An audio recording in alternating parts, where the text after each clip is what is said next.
It is my extreme honor today to have the opportunity to introduce to you Lauren Shweder Biel.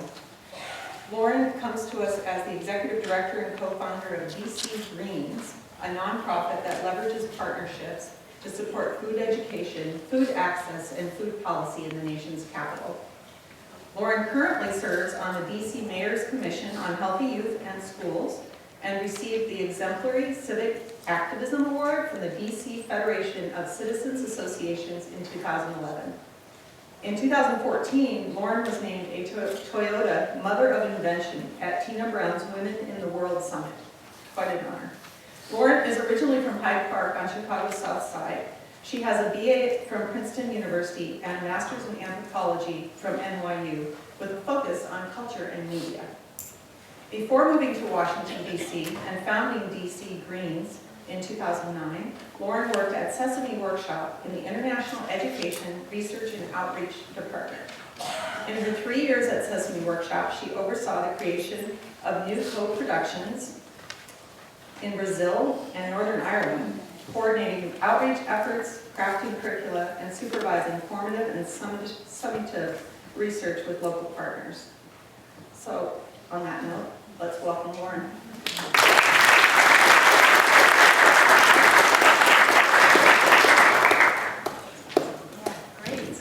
Well, I am so honored to be here with you. I want to thank Laurel Graham, Jennifer Marshall, Bonnie Silvestri, and Jenny Friedman, and everyone else on the planning committee for inviting me here. I mean, the energy in this space is palpable. I mean, coming in here, this is an exciting event.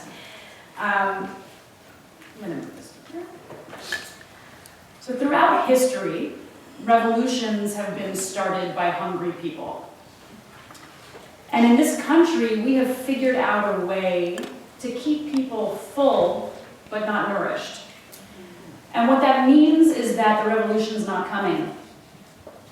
And that means it's all of our jobs to start this revolution. And what I feel today is that you all are here because you're ready for some changes. You're ready to start this revolution together. And I feel like the university has sort of put up a bat call and said, you know, who in this community cares about these issues? Who's working on these issues? These are things that we need to tackle together. And from what I understand, this is the largest response that this conference has ever gotten. I mean, they had to shut down registration. We have people kind of clamoring at the door, asking, begging, can I come? So I think there's evidence here that this is a conversation that needs to be happening here, and that all of you are here because you care about furthering this conversation.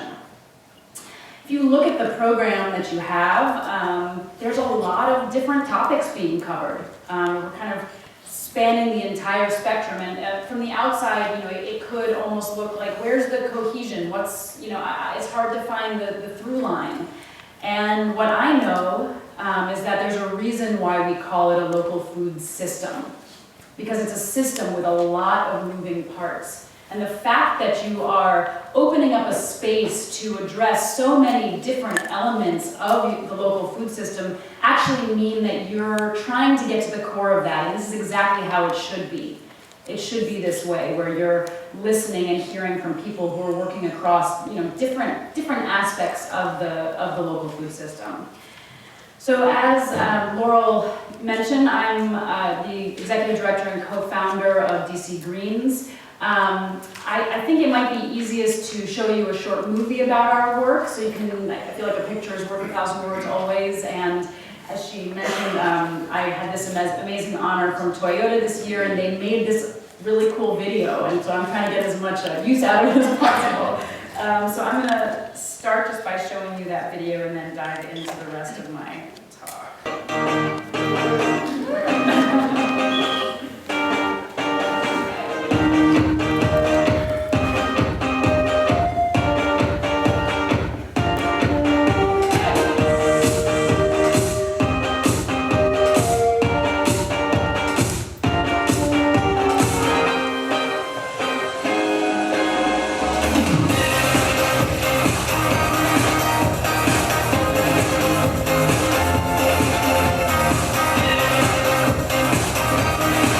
When I started DC Greens, all I really wanted at the beginning was to start a farmer's market in my neighborhood. The obesity rates in the city are well above the national average, and we also have 1 in 8 families in the district saying that they can't afford fresh fruits and vegetables. This is ridiculous.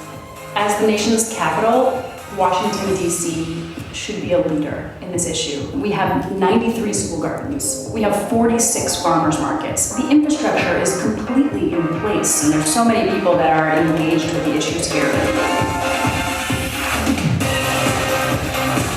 This program has really helped to introduce healthy foods to the community and myself. I grew up in this community probably 18 or 19 years, and I've never seen anyone even talk about organic produce until DC Greens made all of this possible. You can have access to the healthy food, but if you don't know anything about it, it's really not that useful to you. And you can have amazing education that makes you want to eat the food, but if you can't afford it or you can't find it, that's not going to do much for you either. And so we really try to shape all of our programs, making sure that there's both education and access. What's the target plan for the program? Yeah.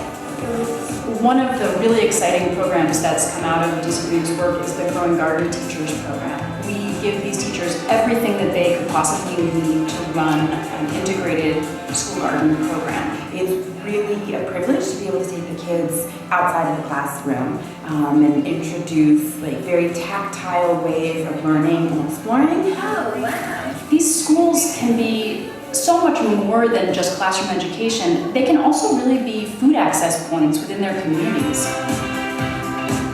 And so kids are selling produce from their own garden. It's really hands-on marketing and business. And then they have become food ambassadors in their communities. They're actually able to accept food stamps at the school garden markets. The funds that they raise circle directly back into their school garden program. Every single school that participated in our pilot program turned a profit every week.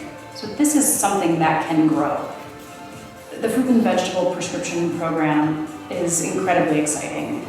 What we've done here in DC is developed a relationship with a health clinic, and doctors there are writing prescriptions for fresh fruits and vegetables that can then be filled at participating farmers markets. 53% of the patients that were enrolled in our pilot season had a decrease in their body mass index over the course of the program. And there was a 63% increase in well patient visits. So by getting this prescription, these patients were coming back more frequently to see their doctors. It's empowering for the patients, and it's empowering for the doctors.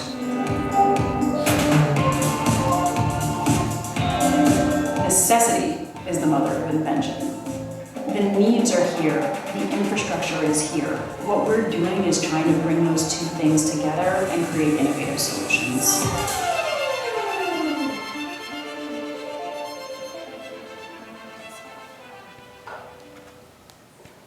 So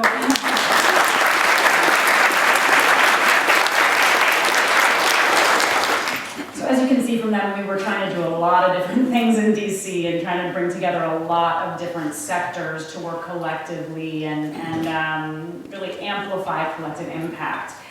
You know, this conference is about research, and I know I'm preaching to the choir here, but research matters. Research matters. You know, nonprofits know that data matters. You know, data matter, I guess it's plural, I always I think that's been drilled into us by funders. You know we have to be measuring impact. It helps us inform how we shift our programs. And I have recently realized that data is not research, which I didn't totally realize until recently. You saw the fruit and vegetable prescription program that we have, and here we have doctors that are measuring the health metrics. We're tracking patient redemption by de-identified patient numbers. We have all of this information.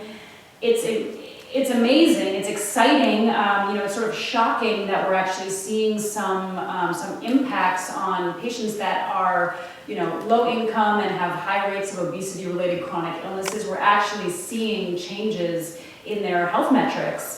And we're, as I said in the movie, we're seeing that the patients are coming more frequently to see their doctors. So I'm thinking, great, we need to make some policy changes. We know this is working. Let's go, I'm in DC, let's take it to the hill. Let's go talk to the people that control our policy around healthcare in DC. And so I started these conversations and people say, great, this is so exciting. So do you have research? And I said, yes, I do. I've got all of this information. And they said, no, wait, do you have peer-reviewed research? I said, oh, no, I don't. I have a lot of data that's very encouraging and very exciting, and I think, shows that this might have legs, but it was a real education to me that, if you're going to try to have programs really informing the kinds of large-scale policy decisions that are going to make these kinds of programs scalable, we need you.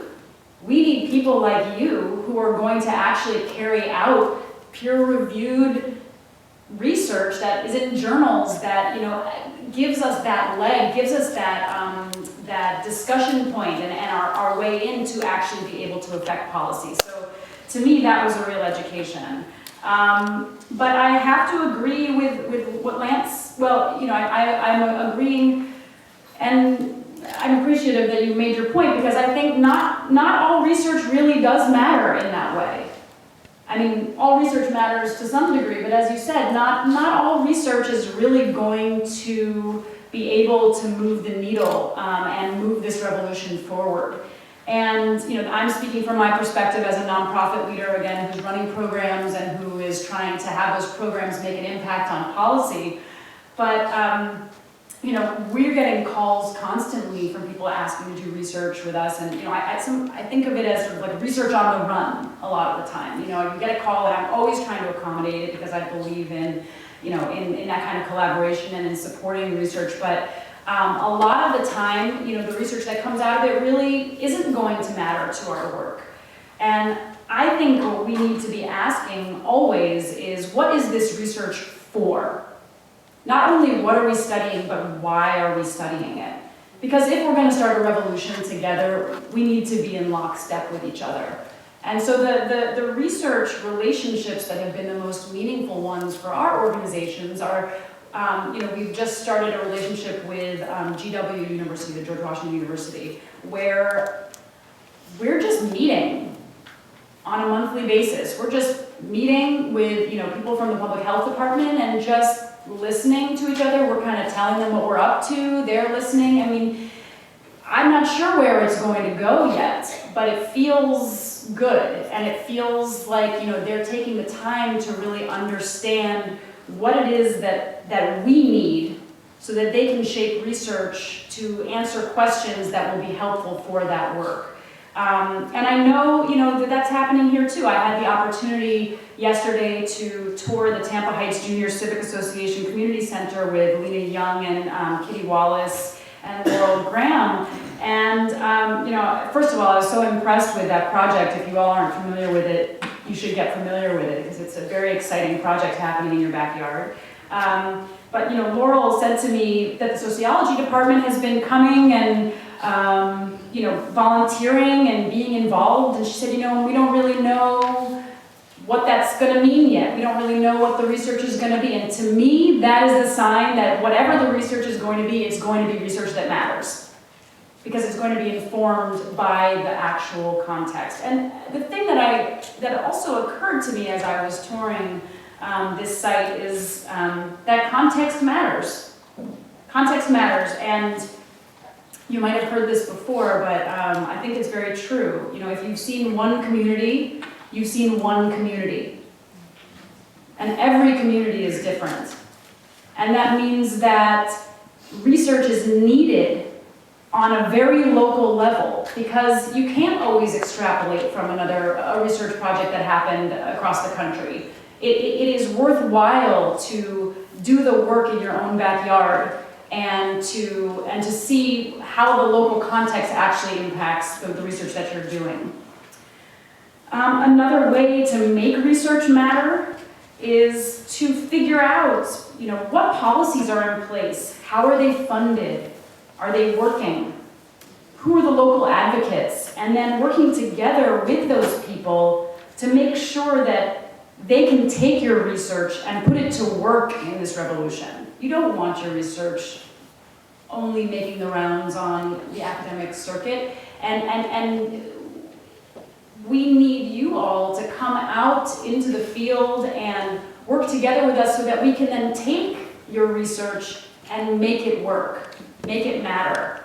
I mean, some of the questions, you know, when I think about if someone were to sit with me and ask me those questions, it's all about, you know, what are the cases I'm trying to make? Who am I talking to? So, you know, I need to know, does the fruit and vegetable prescription program bend long-term healthcare costs? Because if I'm trying to make a case to insurance companies that it's worthwhile to invest in preventive care because they're going to save, you know, it's not free to run these kinds of programs, but it's a lot cheaper than dialysis. And I need to know that it is really going to have those long-term impacts. If I'm trying to convince a school administrator that, you know, they should have a garden, that it's useful, you know, I have to kind of spin it a little bit and put it in their language, and they care about academic achievement. So if I can show them that school gardens actually can have a positive impact on academic achievement, that is something that I'm going to use again and again and again. And I can say, research shows, you know, I mean, and I do, you know, oh, research shows that, you know, but if it can be like, hey, guess what? We looked at these two schools, and this school, and if it's in their backyard, it's going to be so much more meaningful. It's going to drive home so much more.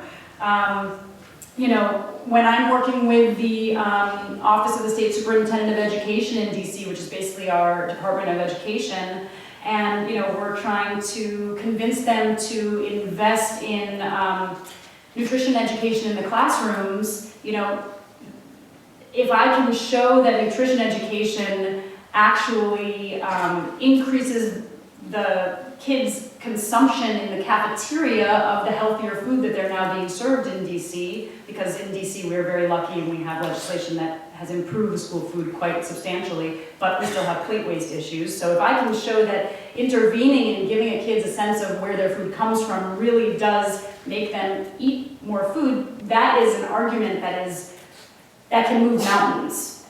And we need research for that. So another thing that I want to drive home is that, you know, partnerships matter. Now, this is a core tenet for us. I mean, this is something that our entire organization is built on. And those partnerships sometimes are coalitions. So in DC, we co-convene the DC Farmers Market Collaborative, which, you know, there's 45 farmers markets now in DC. They're spread all across the city. Many of them are operating in low-income communities. And by bringing all of the market managers together, we can actually synchronize what we're doing. We can make sure that we have unified outreach to low-income communities, so it's not like every market is saying, come to my market, or we can advocate for increased funding from the city for nutrition incentive programs. So now, as a result of our collective advocacy, we were able to convince City Council to put $200,000 into DC's city budget to support nutrition incentives, where essentially anyone who is on any kind of federal benefit, you know, SNAP, WIC, SSI disability, TANF, anyone who actually is on Medicaid can come to any farmer's market in the city and just show their ID of that and immediately get $10 in market money that they can spend on fruits and vegetables every week. I mean, this is the kind of thing that shifts public health. And it's only possible when you have these coalitions that are coming together, sharing information, sharing their data with each other, and working together. But, you know, those kinds of partnerships are also critical across institutions. You know, I'll just keep going with this city program that we advocated for. It's called the Produce Plus program. So City Council put the money into the budget.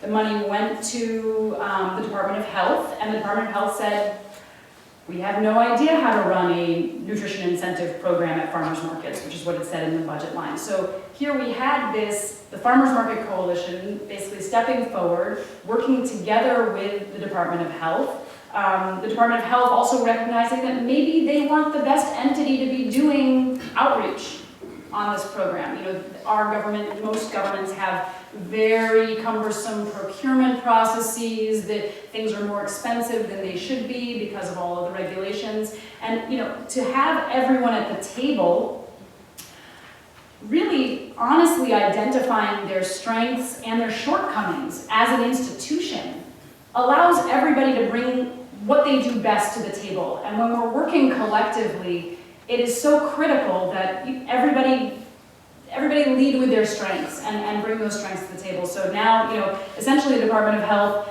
does the banking system. You know, they're good with the banking system. They can move large amounts of money, and we do the outreach and we do the data analysis, and the farmers market managers are distributing at the markets, and we have the farmers that are registered. So, I mean, everybody's doing what they do best. And that's how it should be. I mean, with the fruit and vegetable prescription program, you don't want me taking your blood pressure. I can't do that. And the doctors are not going to be able to access the food that they need to be able to make this kind of intervention that changes the social determinants of health. So everybody needs to bring what they do best to the table. With the school garden market program, another example that you saw here, I think what didn't really come out in the movie, we worked together with local growers to be able to augment what the kids are able to sell from their own gardens. Most of the gardens aren't able to produce enough to really have a weekly farm stand. And so as we started to scale this program, and we're now in 11 schools, next year we're going to be in 20 schools, you know, we had these farmers. It was cumbersome for them to do all of the individual drops, so we had them dropping in a central location. And then suddenly DC Greens was like transporting produce all over the city, and it was a mess. And we said, hold on, this is not what we do best. We are not in the transportation business, and we're trying to make it work because that's the only way this program's gonna run, but we need to find a partner who actually does that best. And reach out to them, bring them on board. This is not our program, this is our program. So, you know, the truth is, in this moment, and you can see it and you can feel it even in this room, I mean, everyone wants a way in.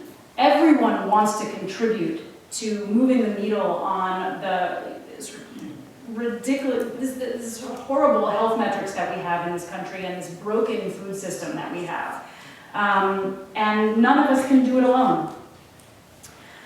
So from my experience, I also want to say that talking and listening is a very good start, but that it's not enough.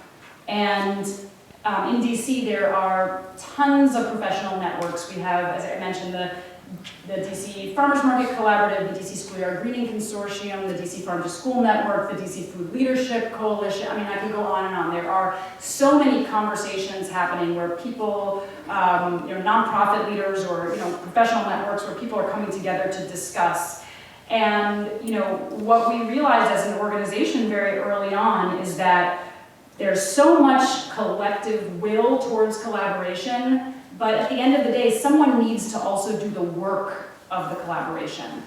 And, you know, one of the early things that we got off the ground came out of the DC Schoolyard Greening Consortium. So, you know, this was maybe 4 years ago, and I have a co-founder, so she was sitting in on the DC Schoolyard Greening Consortium meetings.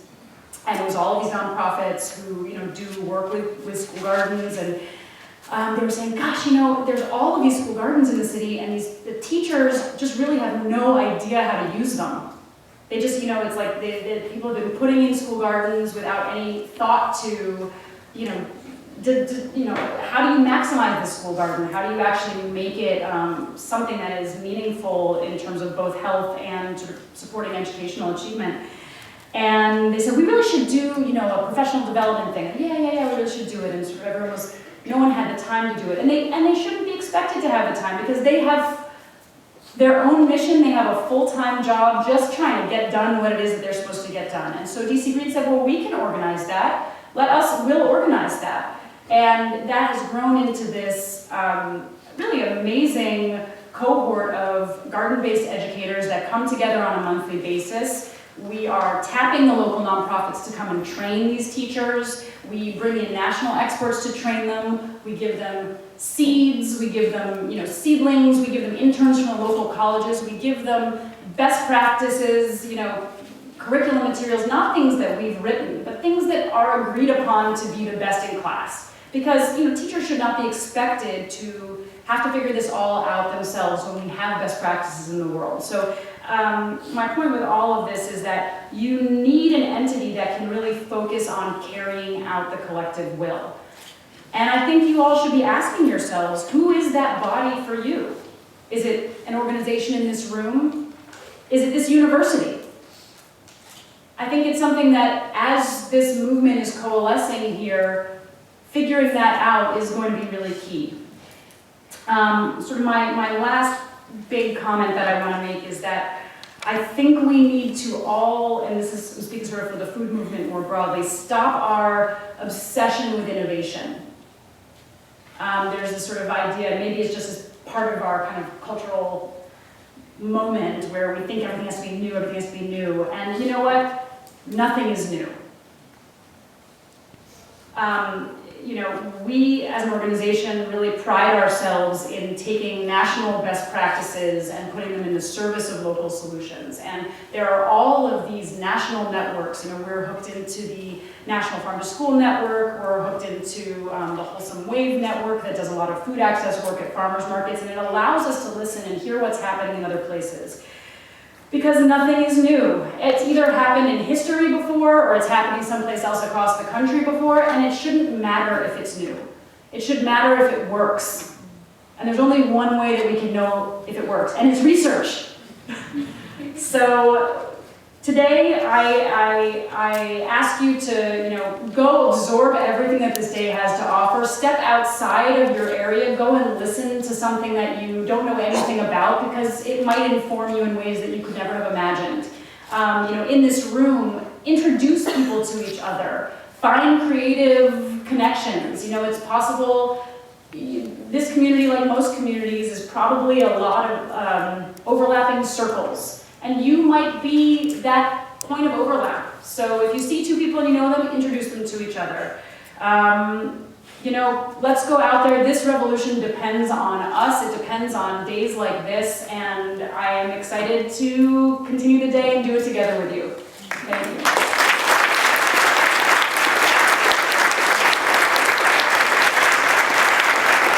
Do we have time for questions? A couple minutes for questions? I don't know if there are any questions out there. I don't want to run. The worst thing a keynote speaker can do is set the rest of the day off. So I'm intent on that. Yeah, did you want to ask something? Hi. I'm a student here on campus, and I'm interested in medicine. And I was curious, what gave you the idea for the fruit and vegetable prescription program? Well, this is a perfect example. So Wholesome Wave, which I mentioned before, I heard that they were incubating this idea. And I thought this is something that DC needs to have. We have such a density of farmers markets in DC. We have so many health clinics. And so I reached out to them and said, DC, we'd like to be the ones who do it in DC. This was about 3 years ago. And so in that first year, we kind of joined a community. I think they had about 11 sites across the country, and we all are feeding data back to Wholesome Wave, again, to be able to have some of these larger policy conversations. And as the years have gone by, we've really been innovating. See, I said it. We've been adapting the program to meet the needs on a local level, and I have really taken it upon myself to make sure that we can run a citywide program. So, in order to do that, we were in one clinic for 2 years. Last year, we were able to get the city to come on as a funding partner, so we're now in 4 clinics. I just found out yesterday we're going to be able to be in 6 clinics next year, but there's no reason that this program can't be run citywide. There is so much interest from doctors, from clinics. Everybody wants this. The patients are clamoring for it. And with the Affordable Care Act, there's so much more attention on preventative health measures. And I think, doctors want to be tackling social determinants of health, and this is such a concrete way to do it. I was going for you, and then I'll come up front. Is that good? Go ahead. Hi, thank you so much. It's really wonderful to hear all of the amazing things that you're doing. I'm with a loquel nonprofit, Keynote, really beautiful, but have an interest in social entrepreneurship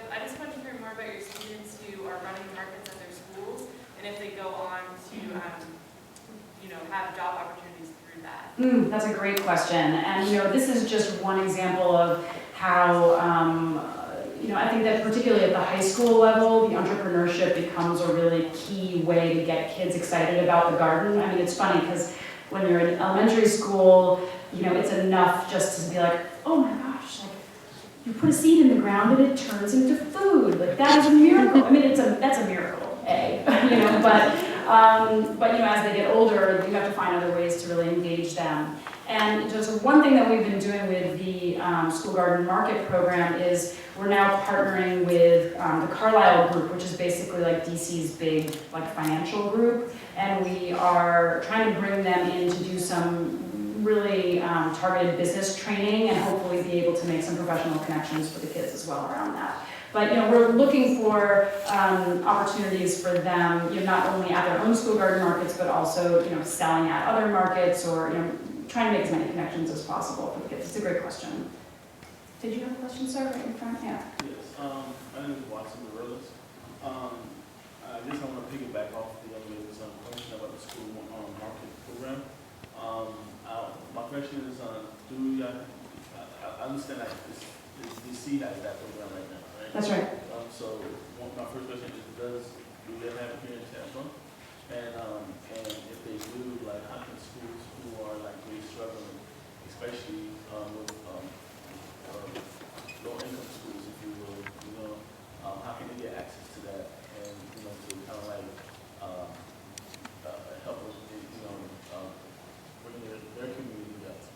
Yeah, absolutely, and that's where we have really focused actually on low-income schools for this program, because I think it can serve a lot of different needs at the same time. I mean, not only do you have, again, the kids being these sort of ambassadors for healthy food, but because we've given each of the schools a SNAP terminal, we really are seeing families able to pick up their groceries at pickup time using their federal benefits at the schools. I don't know if there's one in Tampa. I don't think so. There's a session this afternoon.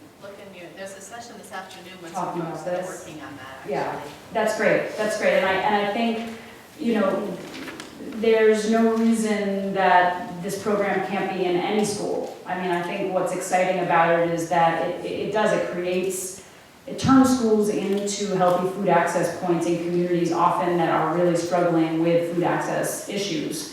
And it does it without being a force for gentrification, which I really like, because I think a lot of times, you get a grocery store in, or sometimes you get in DC, sometimes farmers markets even are seen as this gentrifying force in communities. But when you're embedding food access into institutions that are already really at the heart of a community, then it just adds to the benefits for the community, and it never feels like something that's trying to displace people. My name is Todd Mello with Pasco County, Florida. Are your programs proactive or reactive to the citizens? And I know you talked about the health department and schools being part of your decision making. Are they part of the nonprofit, and do they advise the governing body? Or is there The governing body of the nonprofit, you're saying? Or? The governing body of the area that you're Yeah, these are great questions. I mean, I think we're both proactive and reactive, if that makes sense. I mean, we are listening to what the needs are. I guess we're proactive after being reactive. So we're listening to what the needs are, and then we're really trying to tackle them. And we have a lot of convenings where we bring stakeholders together to sort of hear where the issue areas are. A lot of our work is actually sort of on the train-the-trainer level, if that makes sense. So with the schools, we're working with teachers, they're telling us what they need, or we're working with the farmers markets, and we're working with the doctors, and so they're able to really give a lot of feedback about where the gaps are, and then we just work very actively to address them. In terms of the relationship with the city, I mean, we're very blessed. We have a very close working relationship with both the Department of Health and the Office of State Superintendent of Education. And we have a very progressive city council as well. So there's really a notion right now in DC that we're one city. That's like the thing, we're one city. And so they're very involved in what we're doing. We try and be as involved as possible as what they're doing. I hope that answers your question to some degree. You can ask me more later if I missed it. Do we have time for more? I don't want to, okay. Yes. Yeah, I'm Russell Kirby from Public Health, and first of all, I want to thank you for starting our conference, because you really hit on a lot of things that are going to be themes throughout the day.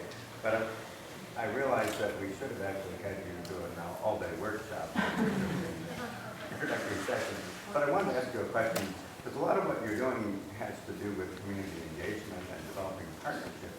And just for the audience, if you could talk about what you see as some critical success factors that have made your work actually take off the way that it has. Yeah. And it's a difficult question to answer in a minute, but.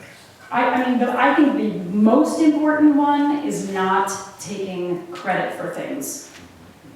I mean, the most important thing is recognizing,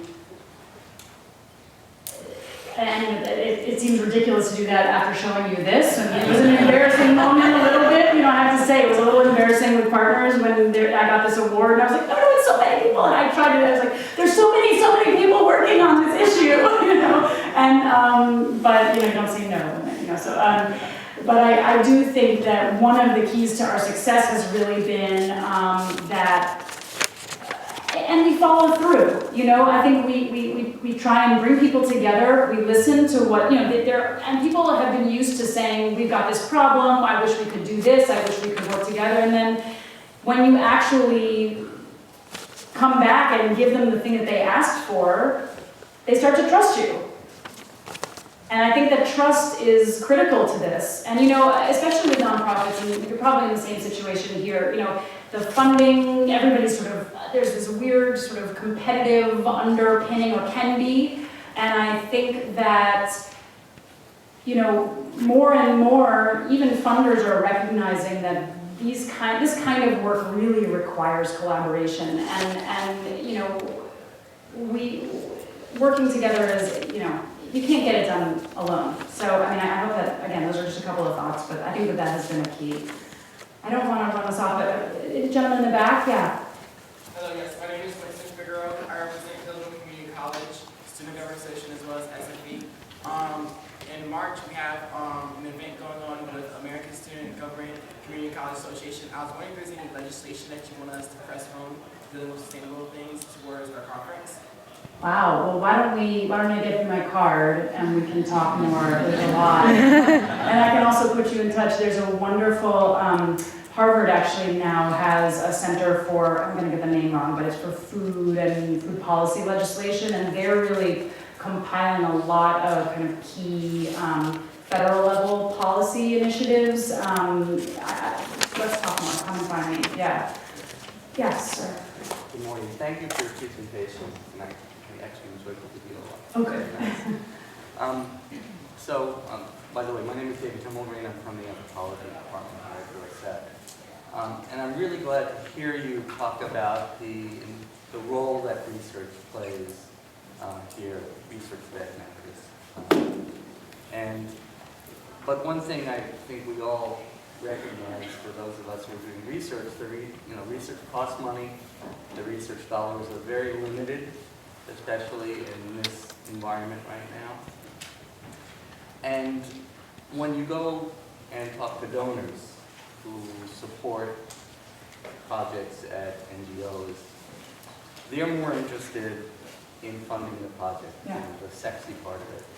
How do we convince donors that we need to show or document the efficacy of any of these programs and projects that we do? How do we convince them to fund research as part of the total picture? I think that's a great point. And I think probably it has to come from both angles. And I think, there's a lot of nonprofits that don't totally understand why research matters to them.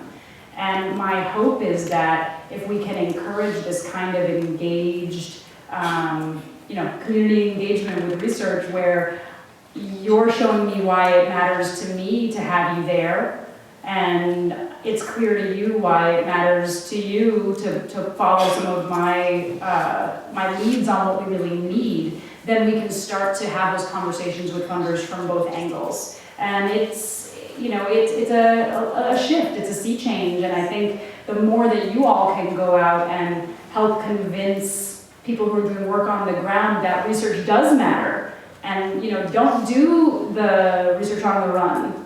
Do the research that matters, because when I get a call, you know, I don't know what it's gonna be. And if it's somebody who's just, you know, wants to come and meet with my staff and do whatever project they had in their mind, that is a resource drain for us. So I think the more that we can build these kinds of truly collaborative research projects, the more we can move the needle on that. We've got to be out of time. I mean, one question, one more question? Yes, in the back. Oh. I was wondering, when a new school approaches you that's interested in having a garden put in, how do you proceed with that? Do you help give ideas for the garden? Do you have another organization that helps the design or the system?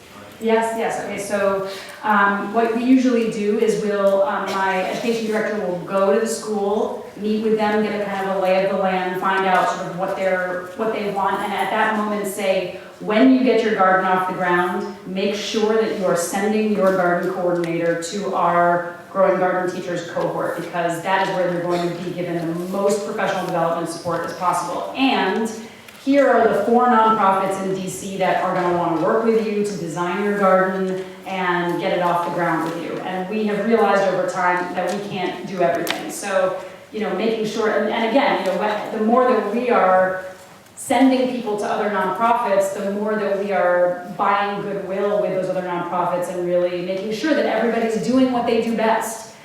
So that's how we generally run that. And I'm going to be here all day. I'm going to be here all day.